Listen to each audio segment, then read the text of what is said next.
Nakagulat na pangyayari sa Senado. Muling binuksan ni Senador Rodante Marcoleta ang usapin tungkol sa kontrobersyal na kaso ng dating aktres na Svepsi Paloma na konektado umano kay dating Senate President Vicente Tito Soto. Sa biglaang pagbubunyag na ito, nagulantang ang buong Senado at umani ng samut-saring reaksyon. Ayon kay Marcoleta, panahon na raw para muling silipin ang matagal ng issue na anyay tinakpan ng makapangyarihan. Iginiit ng senador na hindi dapat balewalain ang mga nakabinbing tanong at dapat bigyang linaw para sa kapakanan ng hustisya. Dahil dito, nabalot ng tensyon ang sesyon ng Senado at ilang mamambabatas ang napilitang magbigay ng kanilang opinyon sa muling pagbuhay ng usapin. Samantala, nanatiling tikom ang bibig ni Soto hinggil sa pagbubukas muli ng kontrobersya. Patuloy na naghihintay ang publiko kung anong magiging tugon niya sa pahayag ni Marcoleta, habang marami ang nananawagan na may lantad ang buong katotohanan sa kaso. Ang muling pagbuhay sa isyung ito ay nag-iwan ng matinding katanungan. Hanggang saan ang abutin ng laban para sa hustisya?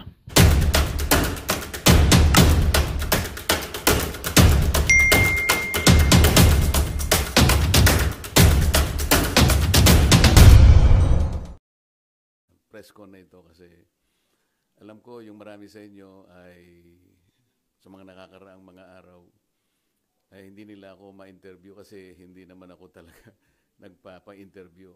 Ngunit naisip ko na parang yung narrative hindi masyadong nagiging maganda. Gusto ko linawin ang maraming bagay na may kinalaman nga dun sa very short-lived na pangunguna ko sa Blue Ribbon Committee.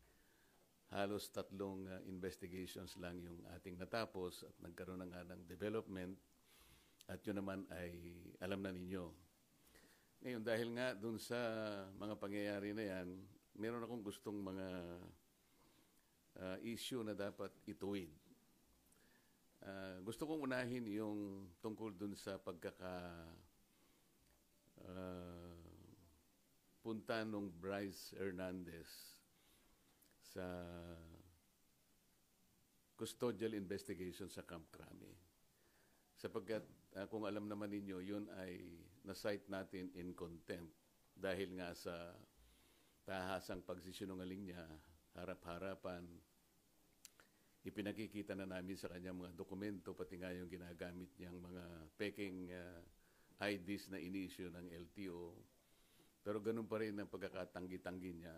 Napilitan kami na i-contempt siya at nailagay nga siya sa custody ng ating Sergeant at Arms. Kalaunan po nung ako po ay mapalitan na bilang chairman ng Blue Ribbon Committee, ay bigla nga pong hiniram yata si Bryce Hernandez ng ating House of Representatives. Ngunit nalaman ko na hindi naman siya ibinalik sa dating legal custody na dito nga sa ating Senado. Ang tinatanong ko po sa ating Senate President, naging kondisyon naman ang pagpapahiram niya yung madalian at ligtas na pagbabalik kay Bryce Hernandez pagkatapos ng hearing. So tinatanong ko lang naman po siya, bakit naman nanatili siya sa custodial center ng Camp Crame? Ang sagot po niya, alam na rin po ninyo, yun ay request ng Speaker ng House of Representatives. Na sa tingin po namin ay hindi naman yata tama sapagkat ang legal custody nga ay sa Senate. Ang sabi ko ay mukhang may sablay doon sapagkat muna yung kondisyon na ibinigay mo hindi tinupad.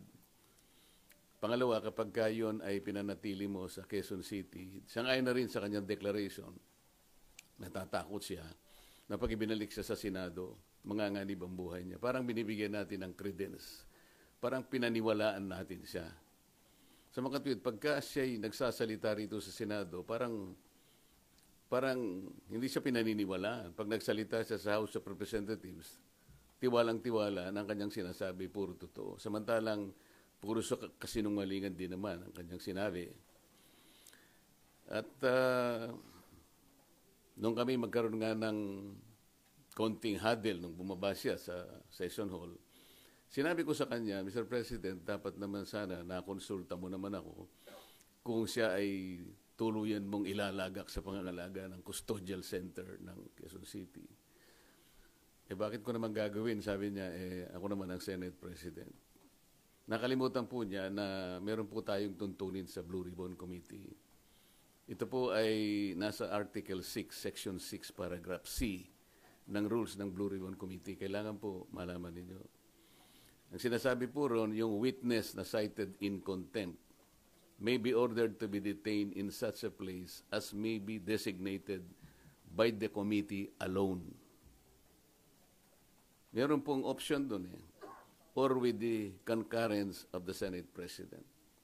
Sa mga tweet, yun lamang designated place by the committee alone, sapat na yun Kaya ko sinabi, dapat kinonsulta mo ko. Ngayon lang, ang sabi niya, napalitan ka na Bakit pa kita kukonsultahin? Hindi po Nung kinumit niya sa Quezon City Custodial Center, na-monitor ko sa bilyonaryo at saka sa ibang mga pahayagan, Inquirer, mga 2:15, 1:30 to 2:15 p.m. ang nakalagay sa mga dyaryo. For the record, nung ako po napalitan is about 5:24 in the afternoon. So ako pa rin ang chairman. So gusto ko lang linawin 'yon. Ang pangalawa po rito ay yung aking sulat sa DOJ na bilang nananatiling chairman noon ng ating Blue Ribbon Committee, nirekomenda ko po na siya ay makapag-apply sa Witness Protection Program. Sang-ayon po sa Republic Act 6981. Kasi po sinasabi rin po sa Section 4 na sinasabi na sa kaso ng legislative investigation in aid of legislation, yung witness po upon his express consent ay pwede siyang ma-admit into the program upon the recommendation of the Legislative Committee where his testimony is needed. So yun po yung aking ginawa. Ibig sabihin, lahat po ng aking ginawa na aksyon ay naaayon naman sa batas na massive corruption at looting of public funds. Massive corruption at looting of public funds. Ano po ang at ito po ito international po ito. Para lang po makita din ninyo dahil mahalaga na yung ating pong pinag-uusapan dito ay may basihan dahil nga dito sa ating pahina sinisikap nating iangat ang antas ng pampublikong diskurso. Lahat po ng mga nananangali, magandang tanghali po sa inyo, yung ating mga kasama, sa hanay po ng mga manggagawa, yung mga professionals, yung mga doctors, yung nurses, na nadagit din po dyan sa pondo ng PhilHealth. Kasali po kayo sa usaping ito. So dito makikita nyo, si President Lee Jae-myung. Malinaw po yan. President Lee Jae-myung orders immediate halt of Philippine project amid corruption concerns. Yan po yung pahayag. Dinanay po ito ng gobyerno ng Pilipinas through the Department of Finance. Pero siyempre kinakailangan lagi tayong may basihan para naman po hindi ito he said, she said. Ito po yung isang prueba na may utang tayo Tingnan niyo po yung ilalim. Di ba? Again, mahirap namang sabihin nagsisinungaling ang sinungaling dito ay ang Pangulo ng Korea. Hindi po pwedeng magsinungaling ang Pangulo ng Korea sapagkat wala po siyang pakialam sa local politics natin. And to be fair to him, hindi siya fan ni Bongbong Marcos. Hindi rin naman siya fan ni Vice President Inday Sara. Ang kanya, talagang kinansila lang niya. Pero hindi pwedeng sabihin hindi po or non-existing po yung loan na yan. Bakit natin sinasabing bawal ang neutral? Bumalik na po tayo sa yung tag na sick man of Asia. Napag-iwanan na po tayo dahil nga po sa labis-labis, hitik, siksik, liglig, umaapaw, talamak ang korupsyon na nagaganap sa ilalim ng Marcos Jr. administration. Trilyong piso na po ang nakataya rito eh. At mamaya tatalakayin din ho natin yan. At kinakailangan po, last week pa ho ay naglabas na ng pahayag ng suporta ang hakbang ng maisog sa lahat ng nananawagan para sa isang payapa at naayon sa batas na kilos protesta. Malinaw po yan ha. Pahayag ng suporta na po ang pahayag ng suporta, naglabas na po ang hakbang na maisog. We do not look at any political or religious color, belief, creed, or affiliation of any group or groups asking the people to go out. Simula pa po last week, ngayon po may mga nakatipon-tipon din dyan sa labas po ng batasan. Hindi po namin tinitingnan kung ano po yung kulay ninyo. Ito po isa lang ang kulay natin, yung watawat ng Republika ng Pilipinas. Ang kalaban po natin dito ay korupsyon. Para po Tama ko yung sinasabi na yun itong si Atty. Vic, no? Sa mga susunod na araw, sa mga gaganaping malawakang pagkilos, para nga dito sa lumalalang korupsyon na to sa ating bansa, dapat po talaga wala ko tayong titingnan na kulay. Wala ko tayong titingnan na affiliation. Ito kay Duterte to, ito ganyan. Kaya kami naman mga Duterte supporter, ano po panawagan namin? Maging presidente si Sara? Hindi naman yun. Di ba walang ganon? Ang gusto lang namin, mailagay sa tamang direksyon ng Pilipinas. Kahit sino maging leader, wala ko tayong problema dyan. Real talk lang ha. Ito lang, ito. Ako, pwede akong magsalita para sa sarili ko. Yung iba mga DDS, hindi ko alam. Ang atin lang, kahit sino pang maupo sa pamahalaan, as long na nasa tamang direksyon ng ating bansa, wala ko tayong problema dyan. Ngayon, kung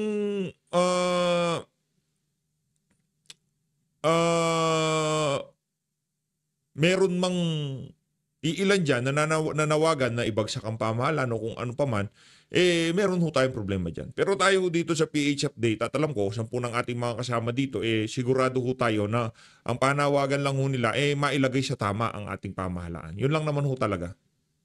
Proteksyonan natin ang ating mga kabataan at yung darating pang henerasyon. We want to give our youth, whether kamag-anak natin o hindi natin kakilala, yung kabataang Pilipino, ang nais po nating lahat ay mabigyan ng disenteng buhay. Disenteng buhay. Hindi marangya, hindi mayaman. Yung practical na lang tayo dahil laganap po ang korupsyon. At least in their lifetime, yung ating mga kabataan, mabigyan natin ng disenteng buhay at kinabukasang punong-puno ng dignidad. Dignidad bilang Pilipino. Yan po yung ating panawagan, yan po yung ating pagpapahayag ng suporta sa mga naganap at magaganap pang payapa. Ulitin ko mapayapa at naayon sa batas at sa ating saligang batas na kilos protesta o pagkilos.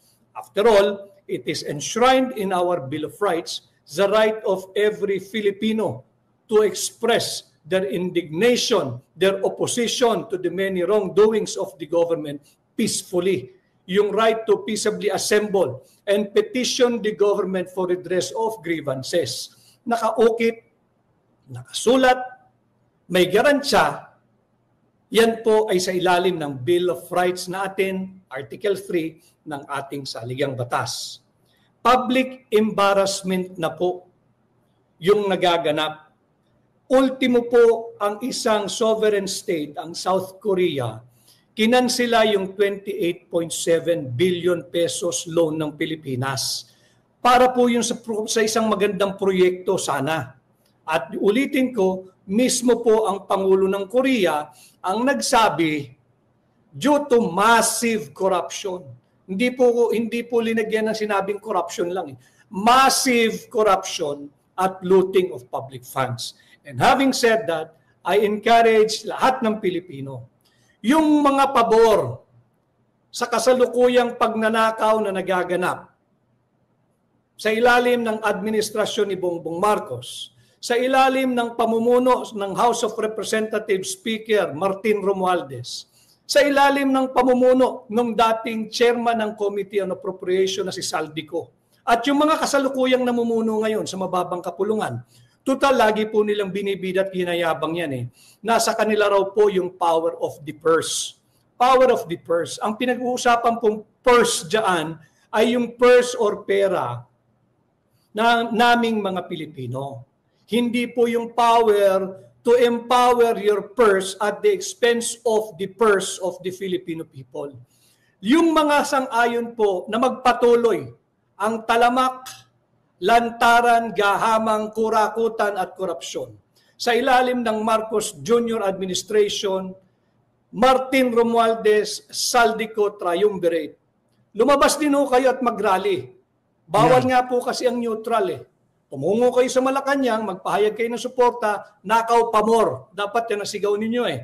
O kaya doon sa labas po ng batasan, pwede rin kayo lumabas doon, magkilos protesta kayo in support of corruption. Pero lahat po ng sukang-suka na sa nangyayari, trilyong piso na po ang nakawan. Lumabas po kayo kung nasan man po merong malapit na payapa at naayon sa batas at sa ating saligang batas na pagkilos o kilos protesta. Magpahayag po kayo ng inyong saloobin. Sumali po kayo ng rally. Maging maingat lang ha, kasi may mga nananawagang iba na sumama pero hindi ko po kilala kung sino yung grupong yan eh. Maging mapili lamang, maging maingat lamang, magmasid, piliin ho ninyo yung tamang grupong sasamahan. Speaking of, kung ang hakbang ng maisog ho ay nagpalabas na ng pahayag ng pagsuporta last week, yung ginanap na rally noong September 12, noong September 13, at kahapon ho ay may nagtipon-tipon sa labas ng batasan, and I think until now ay mayroon. Yung mga nandiyan po sa paligid ng batasan, alam mo ninyo, ituwid lang natin kasi yung iba ang impression ho nila, eh hindi naman ako apektado dyan, hindi naman ako taxpayer. No? Lalo na yung mga kapatid natin na hindi naman ho nagfa-file dahil tingin nila eh hindi naman po sila mayaman o hindi naman sila saklaw ng kung anumang buwis na dapat bayaran. Hindi po. Ganito po yan. Lahat po tayo ay taxpayer. Mayaman, mahirap, yung driver ng Grab, driver ng Joyride, driver ng Jeep, driver ng Padjak, driver ng tricycle. Huwag po ninyong tingnang maliit ang inyong sarili. Lahat po kayo ay ninanakawan ng mga tiwali sa gobyerno. Kayo po lahat ay taxpayers. Meron po kayong ambag o contribution sa ating lipunan. Sa paanong pamamaraan, baka nagugulat kayo. Yung mga kasama natin na nagtitinda lamang po ng sigarilyo, wala pong nakakahiya doon. Yung nasa EDSA po, pagka-traffic at araw-araw naman ay traffic, na nagtitinda ng turon, ng maruya, ng tubig, ng mani, ng balot, kahit sa C5 o kung saan man pag may traffic. Huwag po ninyong tingnan na hindi po kayo ninanakawan ng Marcos Jr. Administration. Bakit kanyo? Every time you buy something, tuwing bibili po kayo sa palengke, sa sari-sari store, sa convenience store, may kaakibat po iyan na buwis, yung VAT. Whether e-VAT or VAT.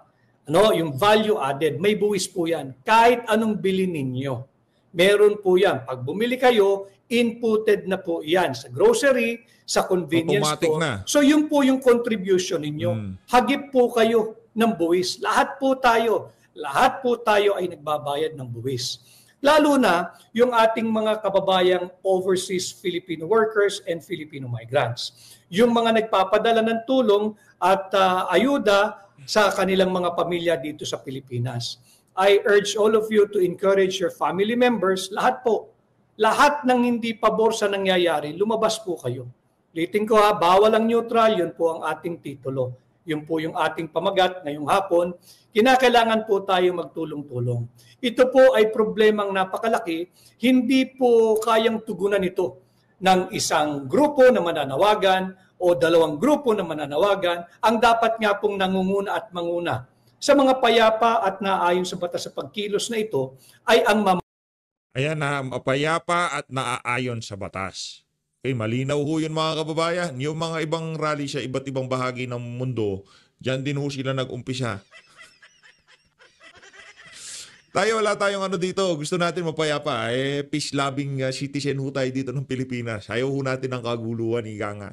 Gusto natin mairaos lahat ng ano na yan. Pero kaisa ho tayo ng mga yan. Kaya yung mga dilawan, wala ho tayo naman ho kasi ika nga malawak akong pangunawa ng mga taga-suporta ni Tatay Digong. Hindi naman ho tayo utak talyanista, utak dilawan, pinklawan dyan na pagka kontra, pagka kalaban, kahit na anong gawin mo, walang matinong ginagawa sa kanila yung mga kalaban. Tayo, kahit dilawan yan, nagrarally na yan, as long na ang pinananawagan, transparency, accountability, anti-corruption, di ba? Yung magkaroon na tayo ng totoong pag-audit sa kaban ng sambayan ng Pilipino, kahit anong kulay pa yan, kahit anong ano pa yan, saang sektor man galing yan, wag lang sa mga makakaliwa, ibang usapan yon.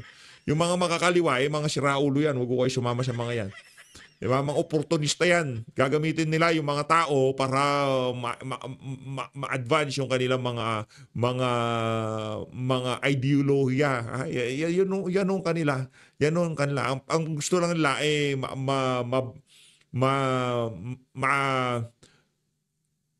ika nga masira ang pamahalaan at sila ang umupo. Yan mga anyan, nasa ano nila yan, nasa charter ng mga makakaliwa yan di ba? Nung hindi na nila alam nila hindi nila kayang talunin ng pamahalaan, sumali sila sa pamahalaan. Nandyan yung mga bayan, kabataan, nandyan ho sila. Kumbaga, if we can't beat them, join them. Tapos from the inside, wawasakin natin pamahalaan. Tingnan nyo. Di ba, nung panahon ni Tatay Digong, kahit anong progresyo pa, wala naman silang pakialam. Pero ngayon, pera-pera din naman kasi yung mga yan. Wala naman mga prinsipyo at paninindigan yung mga yan.